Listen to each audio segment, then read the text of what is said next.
Assalamualaikum warahmatullahi wabarakatuh. Kita berjumpa lagi dalam perkuliahan workshop pendidikan matematika.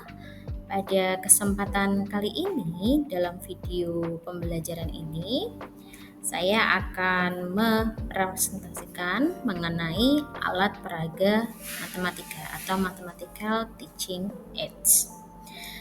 Nah, alat peraga matematika ini sangat penting bagi pembelajaran matematika karena merupakan alat pembelajaran yang konkret yang membantu siswa untuk memvisualisasikan dan memahami konsep matematika yang abstrak. Nah, alat peraga ini juga berfungsi sebagai jembatan antara teori dan aplikasi di dunia nyata. Sehingga kalian sebagai calon guru matematika harus memiliki kemampuan mendesain sekaligus menyusun alat peraga matematika. Selamat menyaksikan video kali ini. Baik, yang pertama kita akan memahami bagaimana sih definisi dari alat peraga matematika. Yang pertama, alat peraga itu didefinisikan sebagai alat bantu pembelajaran secara konkret. Artinya adalah alat peraga sebagai objek fisik yang mewakili ide-ide matematika dan memungkinkan siswa berinteraksi atau menggunakan alat peraga tersebut. Kemudian definisi yang kedua, itu alat peraga juga berfungsi sebagai jembatan atau penghubung antara konsep abstrak matematika dengan pemahaman siswa di dunia nyata yang konkret. Kemudian definisi yang ketiga itu sebagai penambah motivasi, di mana dengan menggunakan alat peraga, siswa dapat memvisualisasikan dan memahami prinsip matematika dengan lebih baik sehingga menghasilkan pemahaman yang lebih bermakna dan mendalam. Lalu apa sih tujuan dari penggunaan alat peraga dalam pembelajaran, terutama dalam pembelajaran matematika? Yang pertama, tentunya alat peraga matematika itu membantu siswa untuk beralih dari ide matematika yang abstrak ke pemahaman yang konkret dan nyata.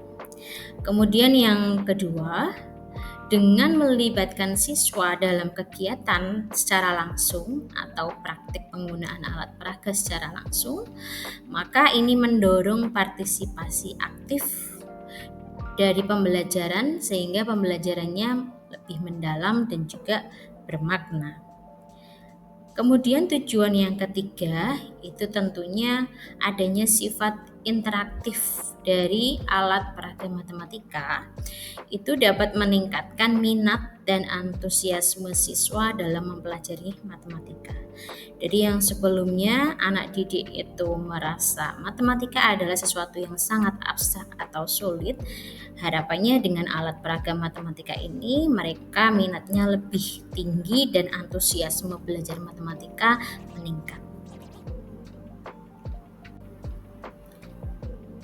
Nah, alat peraga ini ada berbagai macam jenisnya.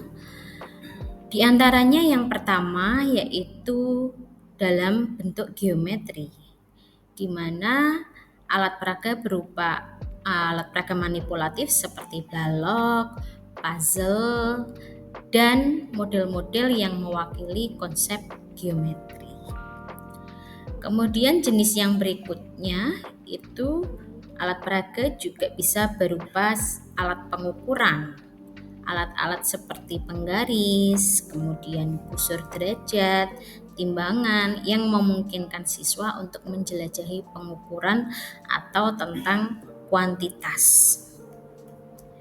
Kemudian yang berikutnya, jenis yang berikutnya, bahwa alat peraga itu juga bisa digunakan untuk basis materi bilangan atau mewakili objek seperti misalnya dengan pembuatan manik-manik sebagai alat bantu hitung atau membantu siswa dengan alat peraga berupa garis bilangan. Ini dapat membantu siswa untuk memahami materi tentang numerik.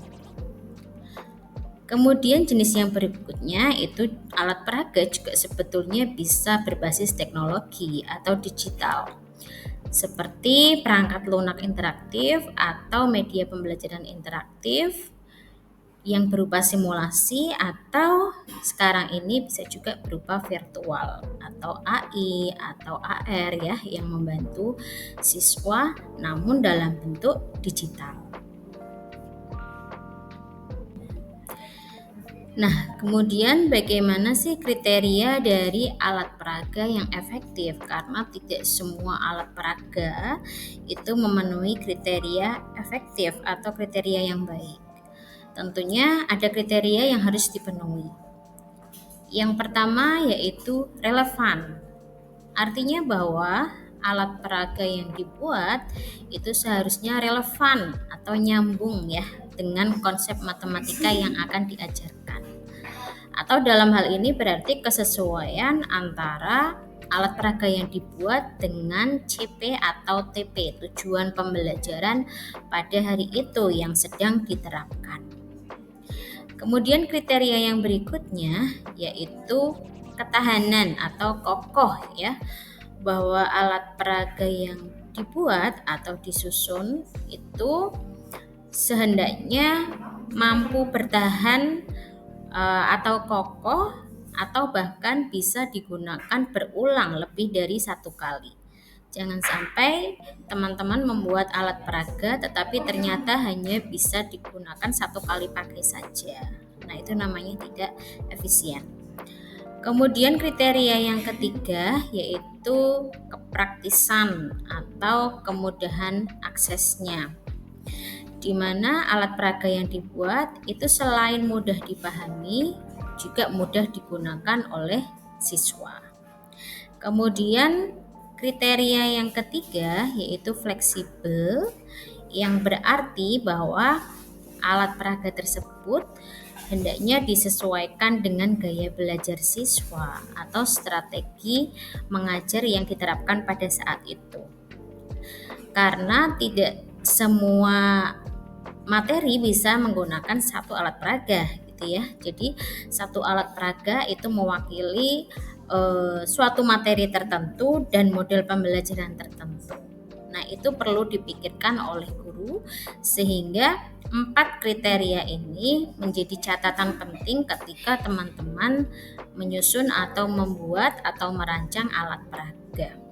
Sehingga nanti betul-betul efektif saat digunakan. Bukannya malah menyulitkan guru atau membuat siswa menjadi tambah bingung.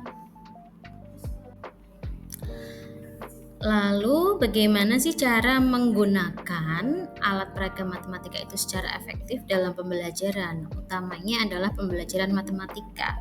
Langkah-langkah apa yang harus ditempuh ketika kita menggunakan alat peraga tersebut? Yang pertama yaitu tentunya adalah tahapan pengenalan. Jadi langkah pertama adalah silakan teman-teman menyajikan alat peraga tersebut, kemudian menyampaikan tujuan dari alat peraga itu untuk apa dan bagaimana kaitannya dengan pelajaran atau materi pada saat itu yang sedang dipelajari. Kemudian langkah yang berikutnya adalah pendemonstrasian. Jadi silakan contohkan bagaimana cara penggunaan alat peraga tersebut. Akan lebih baik kalau alat peraga tersebut memang wajib dilengkapi dengan cara penggunaan atau tutorial penggunaannya, sehingga alat peraga tersebut bisa digunakan dengan tepat dan bisa membimbing siswa melalui kegiatan mandiri dan interaktif. Jadi tidak hanya gurunya yang menggunakan alat peraga, tetapi siswanya juga menggunakan alat peraga tersebut. Kemudian langkah yang berikutnya adalah adanya keterlibatan. Jadi seorang guru selain adanya alat peraga itu seharusnya juga mampu mendorong siswa untuk mau dan aktif untuk menggunakan alat peraga tersebut sehingga mereka bisa mengeksplorasi dan menerapkan konsep matematika. Tidak hanya satu atau dua siswa, tetapi memberikan kesempatan kepada seluruh siswa di kelas tersebut untuk bersama-sama secara aktif mengeksplorasi alat peraga yang saat itu digunakan. Berikutnya, keuntungan dari penggunaan alat peraga. Tentunya setelah menggunakan alat peraga ada keuntungan-keuntungan yang diperoleh guru maupun siswa dalam pembelajaran. Yang pertama yaitu adanya pemahaman konsep, bahwa alat peraga matematika ini membantu siswa untuk memahami ide matematika yang abstrak melalui eksplorasi secara langsung. Kemudian yang berikutnya adalah tentunya pembelajaran menjadi lebih aktif karena siswa akan terlibat langsung dalam pembelajaran dan menggunakan alat peraga sehingga ini mendukung partisipasi siswa. Kemudian manfaat yang berikutnya yaitu adanya dukungan instruksional. Artinya bahwa alat peraga ini membantu guru dalam menyampaikan pelajaran yang lebih baik dan menarik. Tidak hanya menggunakan metode ceramah atau langsung menjelaskan rumus ya, tetapi dengan bantuan alat peraga ini tentunya guru menjadi lebih efektif dalam menyampaikan materi. Kemudian yang berikutnya adalah bisa meningkatkan performa baik dari guru maupun dari siswa. Penggunaan alat peraga ini dapat meningkatkan pemahaman siswa sekaligus meningkatkan prestasi akademik. Idealnya seperti itu. Nah, ini adalah beberapa aplikasi atau penerapan alat peraga di dalam kelas. Tentunya tidak hanya ini ya, ini hanya sebagian kecil yang saya tuliskan saja. Ada dalam materi geometri yang menggunakan model atau alat peraga luas permukaan, volume, dan lain sebagainya. Kemudian aritmetika, di mana mereka mempelajari tentang pencacahan dan juga garis bilangan, kemudian tentang pengukuran ya, misalkan tentang skala dan lain sebagainya. Tentunya ada beberapa materi lainnya yang bisa teman-teman kembangkan untuk membuat alat peraga. Nah, tentunya penggunaan alat peraga matematika ini memiliki kekuatan sekaligus juga memiliki kelemahan. Nah, kekuatan atau kelebihan penggunaan alat peraga itu diantaranya yang pertama bisa meningkatkan pemahaman konseptual. Kemudian kekuatan lainnya adalah bisa mendorong pembelajaran lebih aktif atau keterlibatan aktif dari siswa. Kemudian alat peraga juga bisa memberikan dukungan visual atau cara-cara untuk mengabstraksikan atau membuat ide-ide yang abstrak itu menjadi lebih nyata. Kemudian yang berikutnya, alat peraga juga bisa memfasilitasi berbagai gaya atau kebutuhan belajar dari siswa. Sedangkan kelemahan dari penggunaan alat peraga itu diantaranya adalah yang pertama tentunya memerlukan waktu perencanaan dan persiapan tambahan karena guru harus menyusun, menyiapkan, kemudian sampai dengan mendesain dan membuat alat peraga dan juga bisa menggunakan alat peraga tersebut. Nah, ini tidak membutuhkan waktu yang sebentar ya.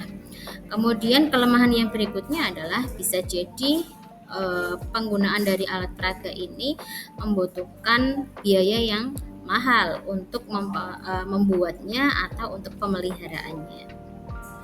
Kemudian yang berikutnya, kelemahan lainnya yaitu berpotensi mengganggu jika tidak digunakan secara efektif. Nah, tadi makanya ada kriteria-kriteria yang harus dipahami ketika menggunakan alat peraga sehingga bukannya mengganggu tetapi seharusnya malah bisa membantu. Kemudian yang berikutnya adalah kelemahannya mungkin tidak cocok untuk semua topik matematika atau tingkatan usia atau tingkatan kelas siswa. Baiklah, itu tadi adalah beberapa hal yang perlu kita cermati mengenai alat peraga, macam-macamnya dan kriterianya. Untuk selanjutnya teman-teman nanti bisa mulai mendesain dan juga membuat alat peraga. Tentunya harapannya pembuatan alat peraga didasarkan pada materi ini yang sudah dijelaskan tadi. Terima kasih atas perhatian teman-teman semuanya. Insya Allah kita berjumpa lagi di lain video pembelajaran. Saya akhiri, wassalamualaikum warahmatullahi wabarakatuh.